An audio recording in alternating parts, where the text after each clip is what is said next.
So good to have you all here. One thing I failed to mention last week for those, well, I think I mentioned it, but it was after the fact. We do have Faith Church masks. We have faith masks, all right? So we got some. They're in the cafe. My wife has a box full of them over there somewhere. So if you would like one, feel free to grab one for you and your family. There are two sizes. There's a bigger one, and there's a smaller white one, all right? She's playing Vanna White over there, all right?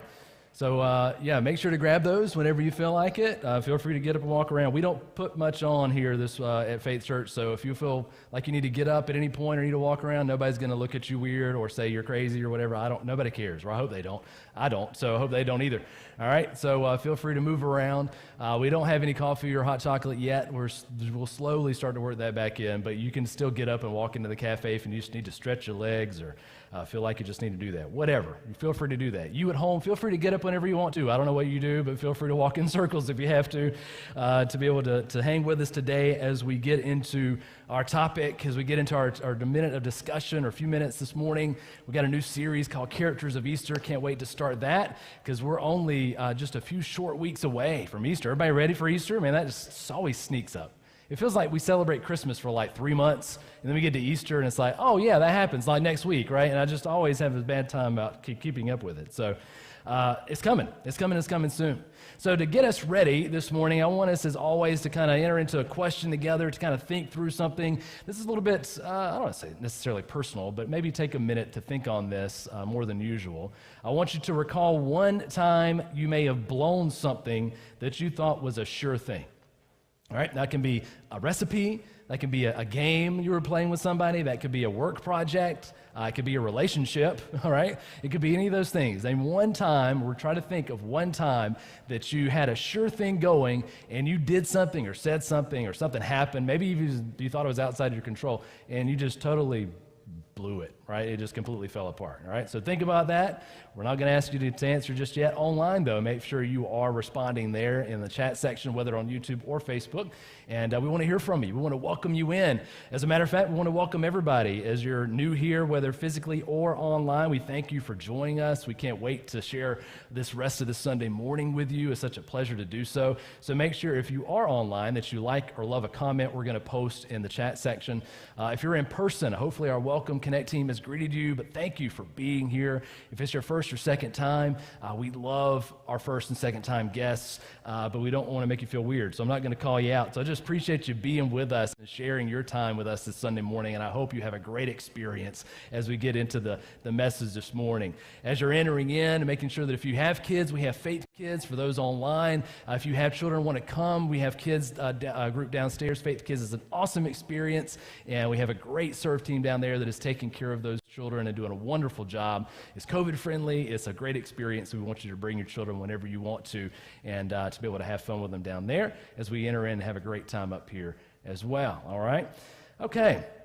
I want to name just one more thing, one more quick announcement, actually two quick announcements before we get into the message. And one is an outreach we're doing this Easter, all right? So every year we try to do something special for Easter, and normally it's a big giant Easter egg hunt for the community, but we're still trying to stay a little more social distance than we were in the previous years. So we're trying to do something a little more creative, and it's called Easter in a Box, all right? So what we're doing is we want to bless up to 10 families with everything they would need for an Easter egg hunt, all right? So bags, filled eggs full of chocolate and games and prizes. We're going to put books in there. We're going to put all sorts of goodies for the whole family, all right? So if you or someone you know would want to be blessed by one of those boxes, they're going to be huge, right? We're going to stuff them full of great stuff. So if you want to be blessed by that, or you know a family that could be blessed by it, say, I know a couple of people who might want that, then make sure you sign up. The easiest way to do that is just by going on our website, faithchurchvt.com, faithchurchvt.com, and there's a little events tab, and you just click a button. This is a little sign up button. It's super, super simple, and you just put in a couple of pieces of information, and it's all done. Really, really, really easy, really convenient. So make sure that you are getting there and signing up or sending someone that link, all right? We're going to post several times this week and put that out there so you can share that post and say, hey, maybe you want this. This is for free. You don't need no strings attached. You can either come and get them, or we'll even deliver it to you for your family. So make sure you know that's available. We want to bless 10 families, all right? So let's do that together as a church. Think of people in your neighborhood or community that would be blessed by that. We want to do it this year, all right? So let's focus on giving this Easter, all right? Awesome. Speaking of giving, we want to make sure that you have an opportunity to do that and an opportunity to receive. Every single week we say that not only do we want you to be able to have an opportunity to give what God has given you, but also to receive if you're in need. Because there's times in our lives where we have stuff going on and I'm like, man, I really need some fuel assistance this month, or I really need to help with electric bill, or I really need help with X, Y, and Z. Maybe it's diapers or whatever. I don't know what your need is. That's usually my need for my family. So if you have something going on, it's like, well, I really need this, but I'm not going to be able to make ends meet this month. Feel free to contact us. Go to faithchurchvt.com. There's a button at the very bottom to be able to contact us. Do that. It's really easy, really convenient. You can private message our Facebook page. You can contact us on Instagram or a bunch of different places. Just make sure you do that. We want to be able to reach out and help you where we can this year, all right? So make sure you're doing that if you need. If you want to give, we have a really easy way to do that. We encourage you to do that as well. God has blessed us so much. I know me and my family, it seemed like last year, the more we gave, the more we received. And it was just such a blessing, such an affirmation, not because I need something, but because it was like, okay, Lord, I know you're going to take care of me. As I give and sacrificially to say, man, I don't know if I can afford to give this month, but I'm going to give it anyway. And he just poured back out on me just enough to cover me and enough to give away to someone else. Because it's not about keeping. I think so much times we focus on, well, how much can I get? I need this, I need that. And God's saying, you give it away, and I'll take care of what you really need. And you'll be able to meet other people's needs in the process. And so we love to give you the opportunity every week to give here at Faith Church. All the money you give goes out to bless this community in some tangible way, like Easter in a box, or like Operation Christmas Child, or like blessing somebody with a heat bill that they can't meet. All those things is what drives us as a church forward, to see someone in this community changed, transformed by the power of the gospel. And that's through us giving of our time, talent, and treasure. So I want to encourage you to do that. You just simply go to Faith Church VT and click the Give button. It can't get any easier than that. Or you open up the app on your phone. We have a Church Center app that you can give on as well, and it's really convenient that way. So you can do it in-house, you can do it at home, you can do it whenever you feel like it. If you have physical giving as in checks, cash, or whatever, feel free to deposit it in the baskets here, and in the back as well at any time. No pressure, whatever. So I want to make sure you know that that's there. All right. Awesome. So let's get back to our question. For those of you who got it, or for those of you online who are already responding, we're going to get to that. Miss Dawn, I forgot to ask her, so I'm going to put her on the spot. Can you help out in-house, please, as we get ready to answer this question? Hopefully you thought of something. Recall one time that you have blown something that you thought was a sure thing. Work project, a relationship, a recipe, if you're cooking, a game, whatever the case is. Anybody here want to admit that you've blown anything, all right? That's the other thing. You got to own up to it. Anybody want to own up to it this morning? And there's no hands. Right, go ahead. I do have something. All right. So there was a time that I was preparing to audition to be on the worship team at my church, and I thought I did an okay job, and I never got called back, and I was like, oh man, that stinks. Thought she had the sure thing, didn't come through. I understand it happens. Anybody else want to admit that they've blown something? Haley, all right, thank you. See, I thought of you. No, I didn't think of you when I asked this question. I'm sorry. Now, I knew you'd be open and honest, so I appreciate that. So go ahead. I plead the fifth. When I was in high school, I had a lot of things going on. So I auditioned for this huge musical, and I had 100 things going on. I had things in my personal life, and I forgot my lines. Oh. So I thought it'd be a great idea to write them on my hand. And the amazing, now retired musical theater guy, the drama coach at MAU, noticed me. Looking at my hand, and he got so angry, and I almost lost my part. I didn't because of circumstances, but that was like one of the most embarrassing events of my life. But heartbreaking. I got to keep the part though. Hey, good. Well, at least you still got to hang out. That's great. Okay, awesome. Thank you for sharing, Haley. Appreciate that. Anybody else? Oh, Miss Jan's ready to share. That's great. Thank you. When I was back in high school, I think I was a sophomore, and my mom had gone back to work full-time now that her kids were grown. And my brother is 4 years my junior. And so I got home, and I thought it's going to be time. I'm going to treat everybody, and I'm going to make supper. So I got supper going. Mom and Dad would roll in around 5:30. And about 4:45, my dear sweet younger brother decides that he wants a package of saltine crackers. So I'm telling him it's only about 15 minutes until supper's ready and our parents are going to be home.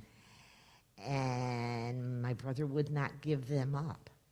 So he had one end of the package of saltines. I had the other end of the package of saltines. And into the parlor we worked with our tug of war. He pulled hard. My hand slipped. Their crackers went awry. And I punched him right in the nose. I drew blood. He fell back into the big old overstuffed chair. And I paid him $1 to please not tell our parents. So I blew that completely. Oh, my goodness. Wow. It did not work out for me. Okay. Oh, see, and I thought the worst that was going to happen was that saltine crackers went everywhere. I can't stand saltine. As a parent with young children, saltines can just go away. If they never existed, I would totally be okay with that. I can't stand crumbs. All right, go ahead. I was at the NCO Academy, and I got selected to go for the board for the honor graduate, which was a big deal because it was pretty much a guarantee on a 179-day tour active duty, and it was wintertime, and I was working construction, so. And I studied and studied. I knew that stuff inside and out. My buddies were helping me out. I went before the board, walked in front of the sergeant major. First question, I went, And I just knew that I was going to have a good winter because I was going to get that position, and not have to be worried about being on unemployment and everything. No, I blew it. Big time. Oh man, thanks for sharing. That's horrible. I can relate to that. I might have done that a couple of times. All right. Anybody else? That's good stuff. Anybody else want to admit that when you had a time that you maybe whoops something happened? Leo's gotcha. Go ahead. I was about 10 years old, and my mom and dad worked, of course, so I thought I'd make supper, okay? Hey, there's a theme. Now, All right. at that time, people were tie-dyeing food, clothes and stuff a lot. My sister used a roasting pan. Now, I thought it was cleaned out and everything, and so I threw the chicken in there, and I threw it in the oven and covered it up and all that stuff. Well, when it was done and my parents came home, pulled that baby out, and it was pink. I went, oh. So they weren't too pleased with that. All right. So yeah, Tie-dyed chicken. It's a new recipe. You should try tie-dyed chicken someday. That'd be interesting. All right. Very cool. Anybody else? That's all great. All good stuff. Okay. All right. Thank you so much for sharing. Thank you online. I want to thank all of you who are responding on there as well. I appreciate you guys interacting because we want to make sure that's what we're doing here.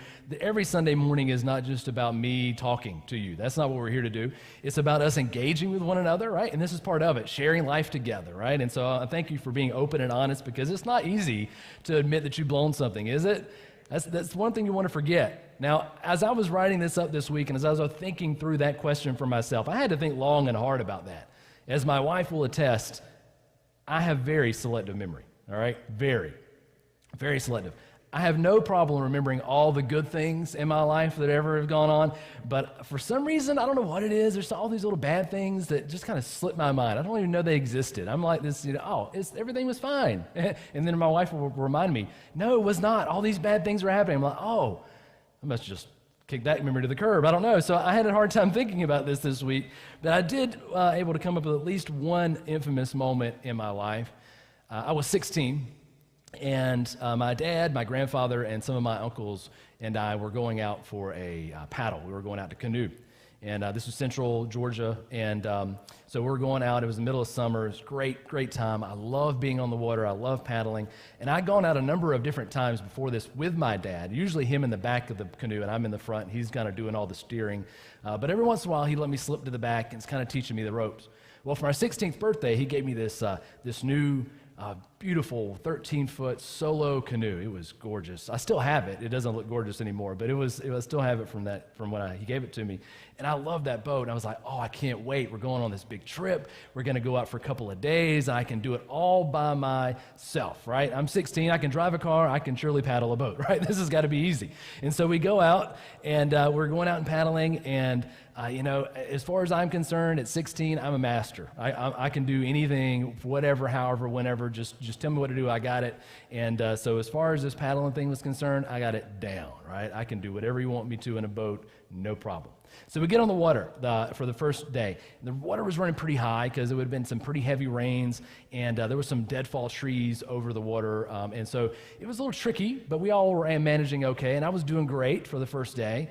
And then we kind of camped down, and we started going to day 2.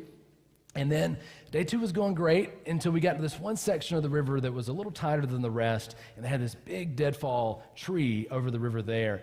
And we came to it, and it was like, all right, we got to make a decision because the river's running fast. Either go left or you go right. Well, everybody else decided it was safer to go left. And I decided, well, I guess I can go right. I'll try to figure this out. I can make it work. And before I know it, I'm stuck, right? So here's this big, giant tree. And here's the thing. Here's the thing with rivers. You ever paddle, you probably know this, but maybe you don't. And even if you haven't paddled, you might not know this. The thing is, water keeps going, all right? There's no stopping water. Water will not stop for you. There is no break. This is going to go. And if you're in a boat is an awesome piece of equipment because it's going to do exactly what it's designed to do, which is float on the water that's always going. So it's always going to carry you. And that's fantastic as long as you're in control, right? Problems start when you can't be in control. So I had decided I was going to go right, and sadly I went right into the tree. And so this tree had a bunch of branches, and it wasn't just the big trunk. It was all these little branches to navigate. And here I am trying to go through that thing, and I run up underneath it. The river keeps going because the tree doesn't stop the river. The boat keeps going, and I don't. I fall right out the back, right? Right out the back. I got dumped quick. I navigated the first limb okay. I thought, I got this, and I got under it. The second one went boop and just knocked me right off on my butt and out of the boat into the water. And I was not happy at all, as you can imagine. The boat kept going. I'm in the water. I had to swim. Thankfully, I was a pretty good swimmer. And so I had to swim and catch up to my boat. I lost all my stuff that I had in the boat, which just happened to have my wallet. I don't know why I was carrying that, but I had my wallet, which had my newly minted driver's license I was so proud of. I was driving, had my new driver's license, and it was down in the bottom of a river in central Georgia only a few months after I got it. It was such a shame.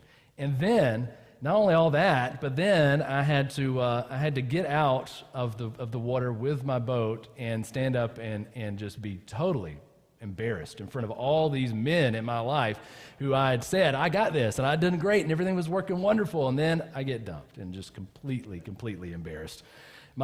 Physically, I was fine. I didn't have anything wrong with me, but man, my ego was bruised. Oh, my goodness. Again, to the point that I remember it to this day. I'd blown it, and I'd blown it just in public in front of everybody I really cared about. It was harsh. It's in times like that, and the ones all of you mentioned, again, I appreciate your honesty, that I think we all wish we could hit that undo button, right? You know, if you're putting together an email or a Word doc, you're like, oh, just undo, right? Or we could just rewind and just pretend it never happened and then just try again, right? And just go back. Can we just do this all over again, right?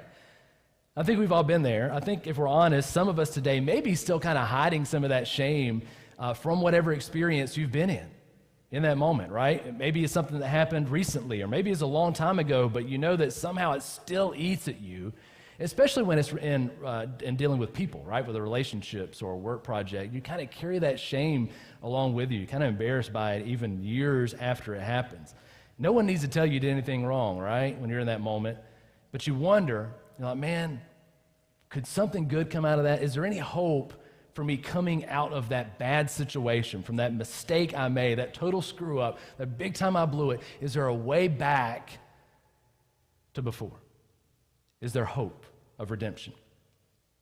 We're going to discover that answer today, and I'm going to cover a lot more like it in our latest series called The Characters of Easter. I'm looking forward to this because the life, the death, and the resurrection of Jesus that we celebrate every week, this is what this is a celebration of that moment, but it is especially true on Easter Sunday, and that moment changed the whole course of human history.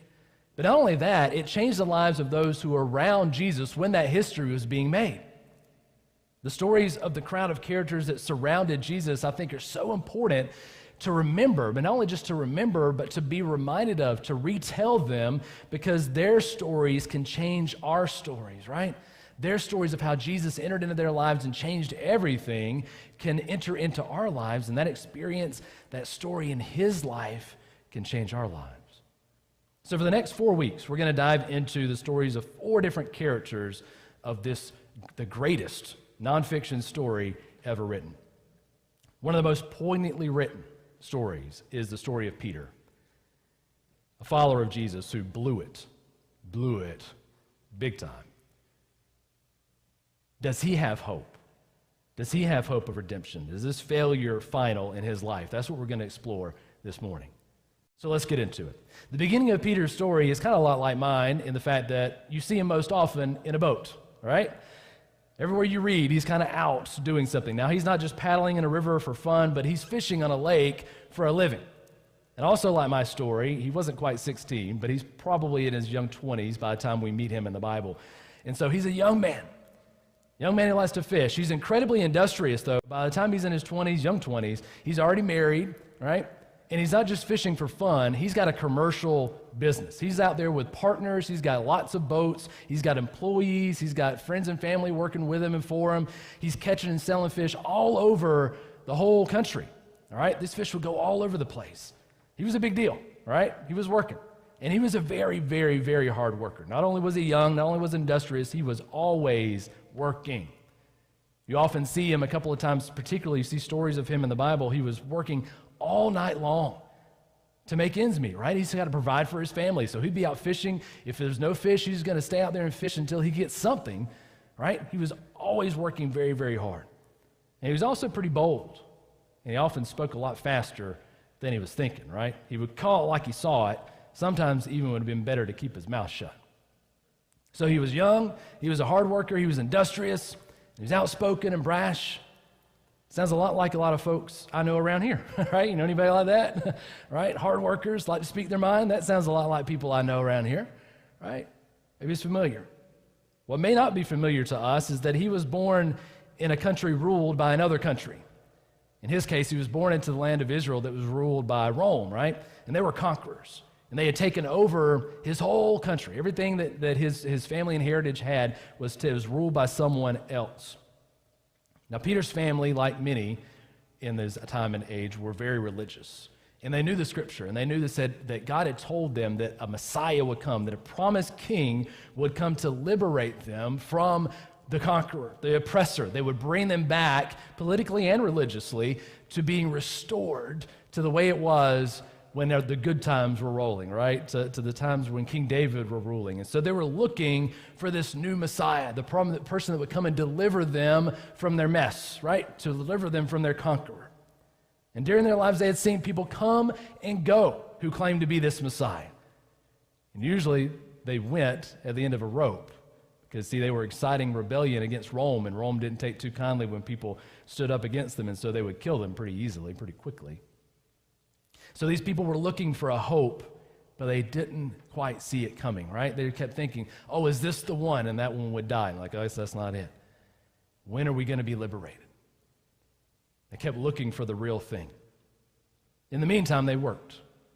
They kept their nose down. They kept it clean. They tried hard. In the meantime, Peter fished, right? And one day, as he was fishing, he was minding his business, he was working hard as he always does. His brother Andrew, he ran up to him. He said, I got some exciting news, Peter. Let me tell you, we found the one. We found the one. The Messiah, the Savior has come and is called Jesus. Let me go take you to him. Now, Peter, as many people in his day, would have been skeptical again, right? Because so many people had come and gone. So many people had claimed to be the Savior, and so many people had died, and it was over. So Peter was probably looking at Andrew and saying, all right, Andrew, come on, really? We've done this, right? We played this game several times before. It's never panned out. So Andrew has to convince him. So Peter goes, and they briefly meet. Him and Jesus get together, and they talk. Nothing really changes, though. Peter goes back to fishing.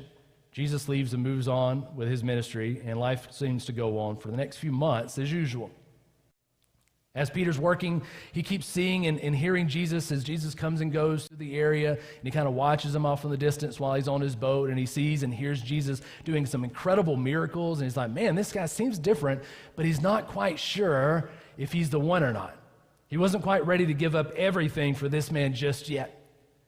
That wasn't until one fateful day. Early in the morning, Jesus was by this big lake, all right? Peter's lake. This is Peter's fishing lake. So Jesus was by this lake, and he was teaching early in the morning, and there was this big crowd of people, and they kept getting bigger and bigger and bigger, and more came to hear Jesus because he was like this rock star, and they wanted to hear all these things he had to say because he was changing things. It was crazy. And so they crowded in, and Jesus was like, man, this is too much. I've got to step off and give everybody some space. I want to make sure everybody can hear. So he decided to get in a boat and back up into the water so everybody had more room. So guess what boat he chose? Peter's, right? He said, hey, Peter, let me hop in your boat for a minute. I need to talk to these folks. Now, Peter had been out fishing all night. Him and his crew, they hadn't caught anything. Not a thing. They were tired. They were probably incredibly frustrated. They were probably irritable. If you've ever worked all night on a project and gotten nothing done, you understand that feeling, right? You ever done that in your life? Where, man, I've been working so hard and it feels like nothing has got accomplished, right? That can be one of the most frustrating things in the world. So here comes Jesus saddling up. Hey, you've been out all night working. Let me hop in your boat. You don't got nothing better to do. You're probably ready to go home and call it a day, sleep it off, and hope for better luck tomorrow. But no, I want to get in your boat this morning. They knew just enough about Jesus. They'd heard just enough stories to let him know to ride along. So they said, all right, come on. You can get in the boat with us. So Jesus teaches, and then he finally wraps it up, and then he says this. It's Luke chapter 5, verses 4 through 11. If you have a Bible, you can look. If you have an app, you can pull it up there. If you don't, you can watch above me on the screen or right around here if you're watching online. Luke 5, verses 4 and 5, we're going to get to the rest in a minute, say this. Jesus said, Simon, which is Peter's other name, just so we're not confused, he said, put out into the deep, go way out, and then let down your nets for a catch. Peter, or Simon, both, answered. He said, Master, he said, we have toiled all night and got nothing, right? We've took nothing. But at your word, I'll let down the nets. Now, I want to imagine this, all right? Let's just don't read this. Let's imagine this for a minute, because I think we can imagine Peter or Simon, both is the same person, just two different names. We can imagine him probably rolling his eyes a little bit. He knows Jesus. He understands who he is to a small degree. But I can imagine this is a professional fisherman, right? And here comes this Jesus, the son of a carpenter, who knows nothing about fishing, last time we checked, and a Bible teacher, all right? Those are two not qualifying degrees to teach you how to fish, especially commercial, coming up and telling him what to do after he's been out all night and got nothing. It would almost be like me stepping into where you work and telling you how to finish a task, and you going, yeah, sure. You're not going to do that. If you're smart, you tell me to shut up, right?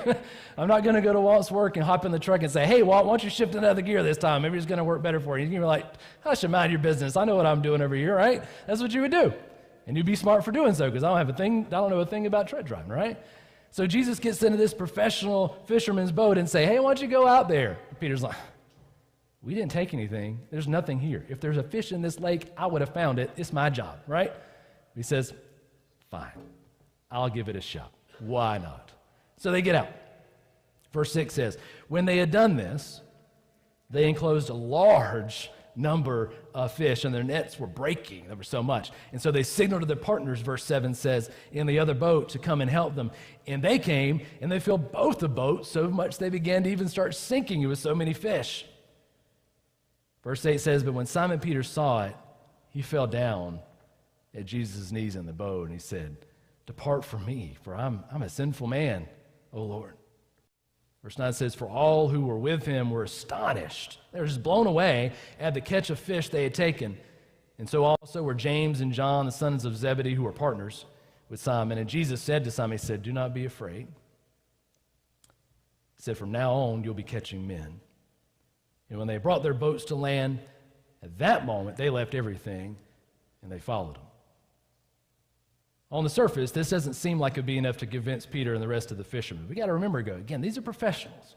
If there was fish in that lake, they were going to do it. They had grown up on it. They knew how to do it. They were going to catch that fish. So whenever they had caught nothing all night long, there was no fluke. It wasn't just bad fisherman's luck. There just were no fish to catch. So when Jesus tells them to let down their nets and they bring in so many that things begin to break, that's not a fluke, that's a miracle. And Peter, as a fisherman, understood that. He understood this was no accident. This was no small thing. This was world-changing in his life, right? He realized that this is a man of God unlike any he had ever met. And all the previous meetings that he had had with Jesus and all the stories that he had heard since he had that first meeting begin to fall into place. And he realized at that moment that this is the man that is worth giving up everything for.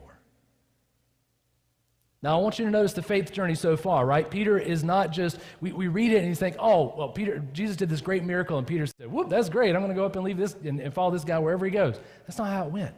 It was a series of encounters. Peter's given a chance to get to know Jesus.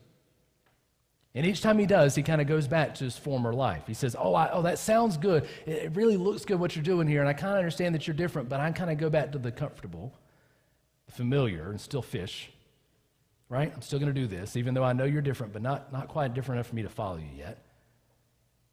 But then he finally gets to the point where he can't escape. C.S. Lewis calls Jesus the hound of heaven, right? Jesus chose Peter first. We make decisions, but it's really Jesus choosing us. What starts as a passing mention becomes this unavoidable presence that's standing in the boat of our lives. Are we going to kick him out? Or are we going to listen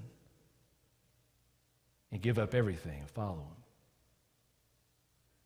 Peter chose to chase after the one that chased after him, and it changed everything in his life. The next 3 years would be just this completely wild ride, right? Remember, this is Jesus, really, again, the rock star of his day. He had this incredible following. Crowds would follow him everywhere. He performed these incredible miracles. I mean, people were coming out of the grave that were dead, right, for days. This was no just parlor tricks. This was actual God on earth doing incredible things in front of people's eyes, and so everybody wanted to come and see.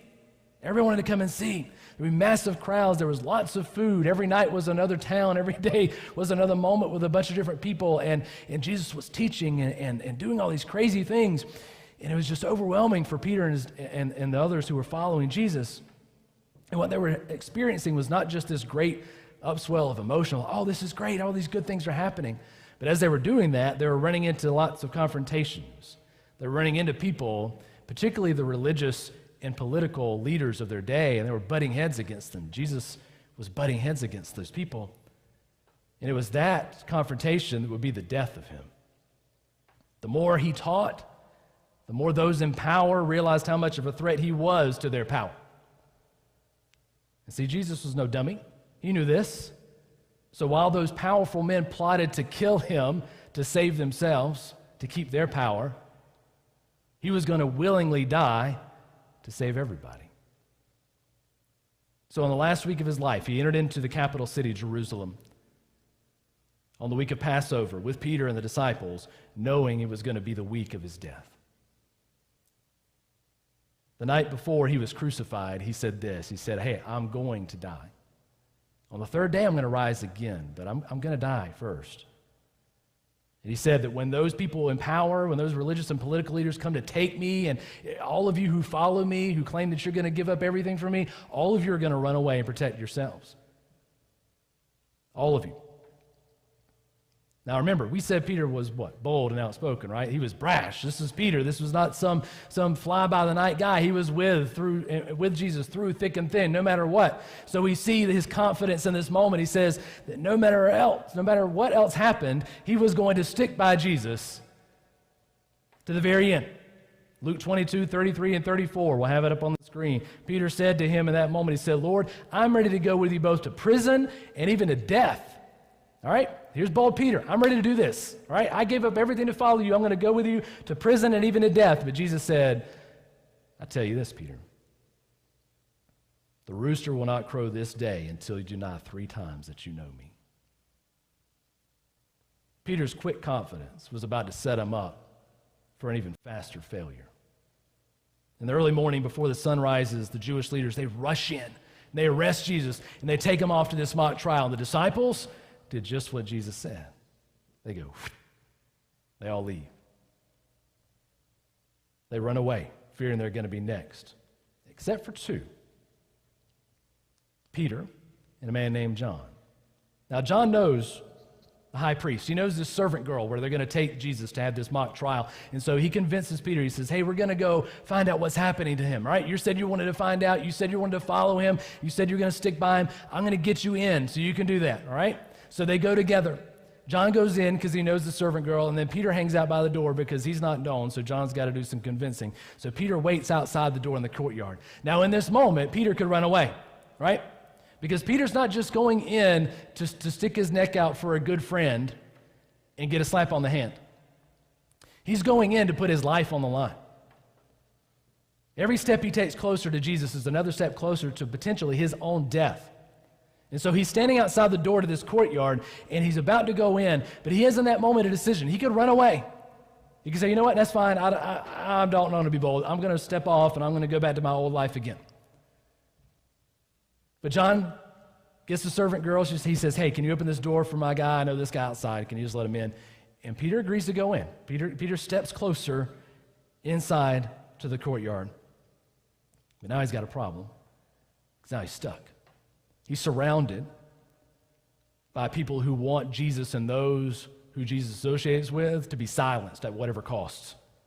Now on the inside, he's trapped by his own confidence, right? He said, I'm going to stand up for you.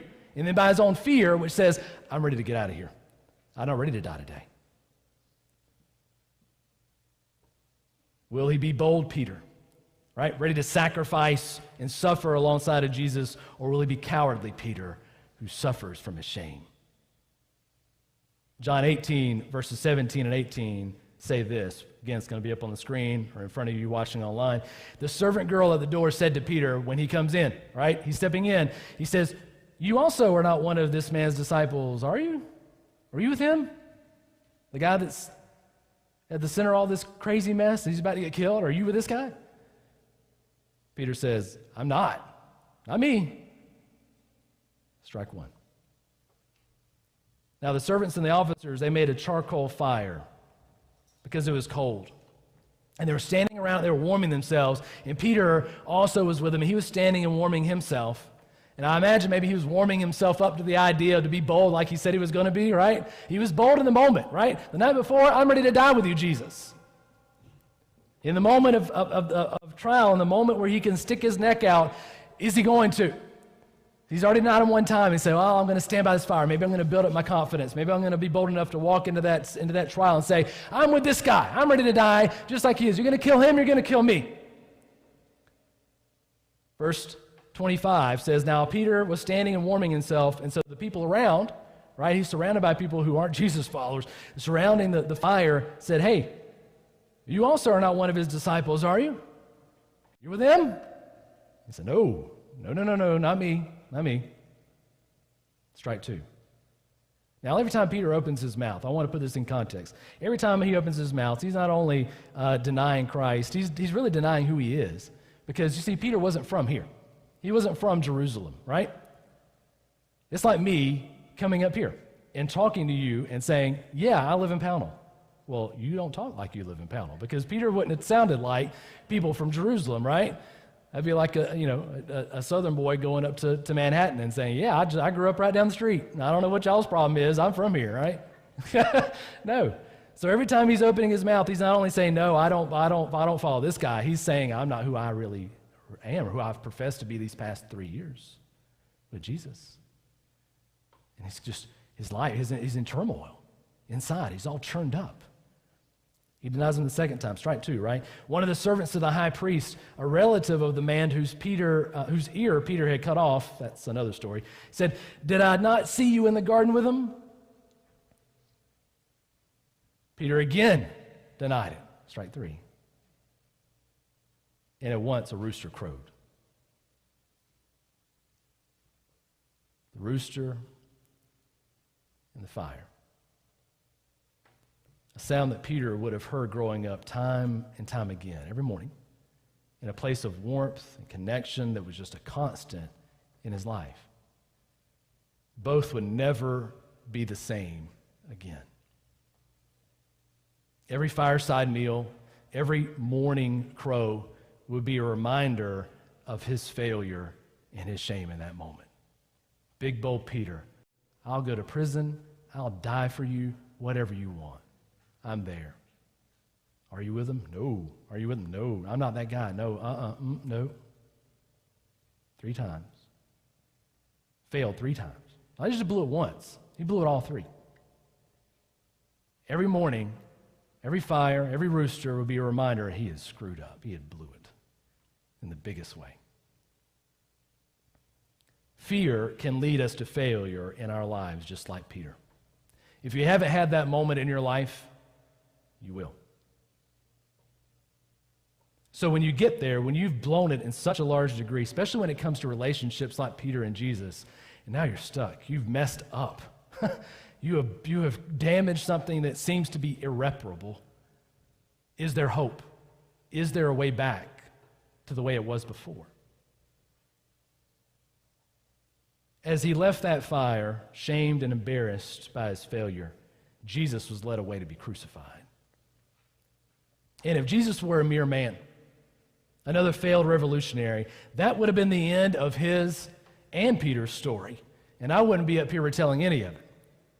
But what Peter didn't know was that his lowest point would be his turning point, and the turning point of all of human history, because on the 3rd day, Jesus did exactly what he said he was going to do, and he got up from the grave. Early in the morning, we see the story right after the resurrection, the women who have been following, they said, we got to come take care of Jesus' body. We need to make sure it's preserved as part of their tradition. But when they got there, Jesus wasn't home, right? He wasn't there. So they run back to Peter and they said, hey, we found something. We went and looked in this tomb, and guess what? Nothing's there, right? You got to come see. So Peter runs, and so does John. They run, and they go back to look in this grave, and they say, whoa, wait, what happened? All they see is grave clothes all neatly folded in place. I love that picture, by the way. It tells you that. It says that that's all you see. It's all he sees in that grave. I love it because I got kids, and I appreciate finely folded clothes in drawers, all right? So I appreciate the fact that Jesus was nice and neat in his way. He got up, and he folded his clothes, and he left. That's great. That's perfect, right? So he took his pajamas off and put them up. That's perfect. And so, he did that. And so Peter was there, and Peter says, whoa, everything's changed, right? Of all the miracles done so far by Jesus, this was the greatest. It changed everything, but did it change Peter's failure?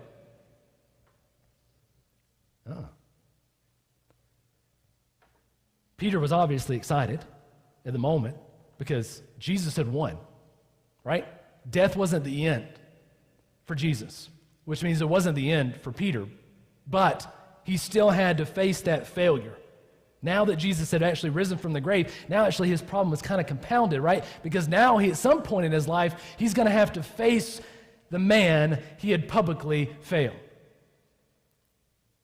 Whenever we blow it with people, I think a lot of times I've seen it happen. You want to get as far away from that person as possible, don't you? If it's at work, you want to leave work. You're like, I don't want to ever go back to that place again. I'm ready to change careers if it takes that. I don't want to be back there. But if it's with a person, especially in your life, you're like, oh man, I have so screwed up. I just want to leave town. I don't want to, I'll unfriend them on Facebook. I'll unfollow on Instagram. I don't want to do anything, have anything to do with them. They can live their life, I'll live mine. I don't want to deal with it. We don't want to face that person because we have to face our own failure. And so Peter had a bigger problem. Now the man that he thought was dead is risen, and now he's going to have to face him. So the question that was running through his mind was probably, is he going to reject me as I did him? Or is he going to have mercy on me, even though I don't deserve it? Peter's about to find out. After the resurrection, Peter was unsure of his place, and when you don't know what to do, you go back to what you know how to do. And so Peter goes back to fish. And he goes back with his partners and his friends, and they head out and they work all night, and guess what? They catch nothing. They don't catch anything. And now Peter's probably thinking, 3 years of my life, I failed Jesus. I was in the moment. I could have stood up for him. I didn't. Now, he's resurrected, but I don't know where I stand with him. And I come out to fish because I know how to fish. I'm good at that. And now I can't even fish. I'm not even good at that anymore. And he's compounding this failure over and over in his mind. The shame's just building up and up and higher and higher and higher. And he's coming back in, and the boats are coming back in, and they haven't caught anything. And it's early in the morning, but the sun's just starting to come up. And as the morning light comes on, a man appears on the shore. And he says exactly what everybody says when they see somebody fishing. What do you ask them when you see somebody fishing? Catch anything? Thank you. That's right. Have you caught anything yet? Every time I paddle by somebody on a river, it's a dumb question. I don't know why I ask it. I guess I just want to feel pretty friendly. I always say, hey, have you caught anything yet? And what does the fisherman say? No.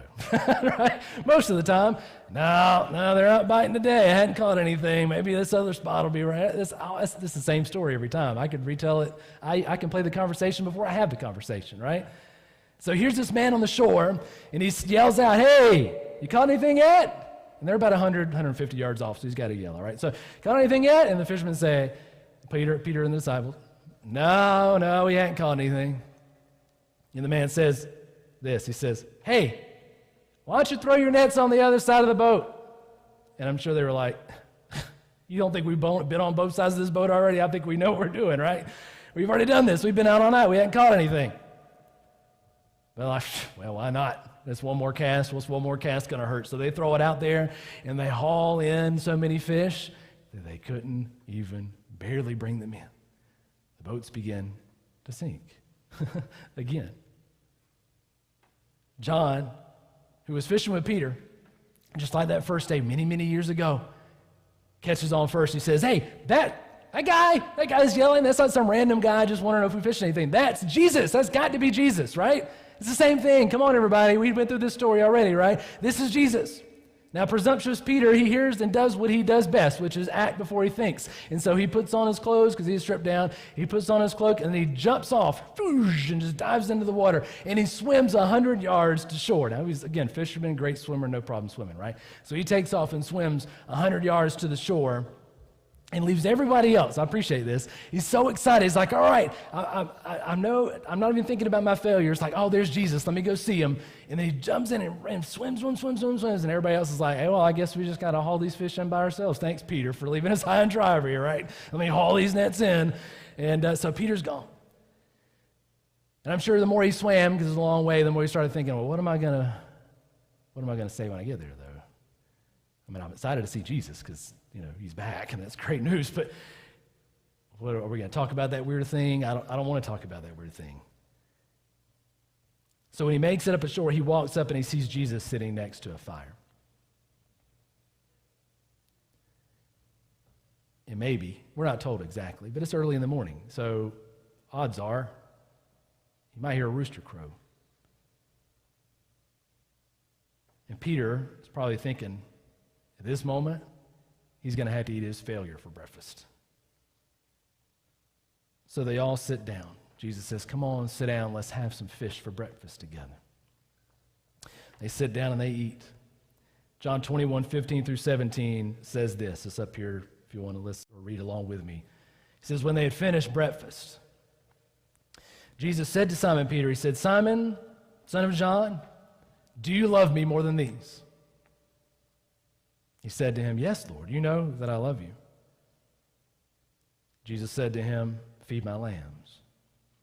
He said to him a second time, Simon, son of John, do you love me? Peter said, yes, Lord, you know that I love you. He said to him, tend my sheep. Verse 17, Jesus said to him the third time, Simon, son of John, do you love me? Peter was grieved because Jesus was asking him to affirm what he had already done. If he loved him, why didn't he say so when he had the chance? If he loved him, why didn't he say so when it really mattered? It's one thing to say I love you when there's nothing on the line. It's another matter entirely when the fate of a man's life is at stake. The fate of a relationship is at stake. Do you love me? I'm not with this guy. Peter, do you love me? His heart's breaking. Peter says, Lord, he says, you know everything. There's no fooling you. You know I failed. But you also know that even in my failure, and I'm sorry, and that I do love you. I messed up. I messed up.